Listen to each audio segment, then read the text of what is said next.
For this video, I'll be working out number 22 from the 4-3 worksheet. Now what we're doing in this problem is we have three monomials that we're multiplying together. Each one of these things here inside the parentheses is called a monomial.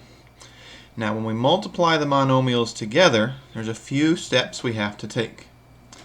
The first thing we're going to do is we're going to look at the coefficient of each monomial. Remember, the coefficient is the number that's in front of the variables. And we're going to multiply each coefficient together. Now we have 5 times -4 times -2. If you remember, we discussed that when you multiply two numbers, or actually when you multiply an even number of negative numbers, you're going to get a positive answer. So I should be thinking that since I have two negative numbers that I'm multiplying together, and 2 is an even number, my answer should end up being positive. So I'm going to take 5 times 4. 5 times 4 is 20. And then 20 times 2 is 40. So that's what I get when I multiply the coefficients. I get 40. Now I'm going to look at the a's. And what I have here is I have an a to the third, an a squared, and an a. Now when we multiply variables, what we do with their exponents is we add them together.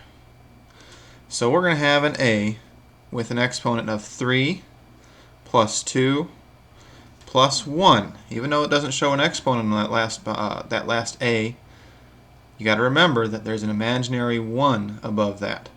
So the exponent again for my a is going to be what? 3 plus 2 plus 1 equals, which is 6. Now I'm going to look at my b's. I'm going to do the same thing with the b's. I'm going to look at all the exponents of the b's that I'm multiplying together, and I'm going to add those exponents together. Now I got a 2 here, I got another 2 here, and I got a 3 here. So the exponent on my b is going to be 2 plus 2 plus 3, and that is 7. So things to remember from doing a problem like this.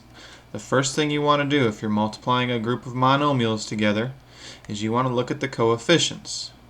The first thing you're going to do is multiply the coefficients together. That's where I got 40, from 5 times -4 times -2. The next thing you want to do is look at each variable. Each variable is going to have probably an exponent on it.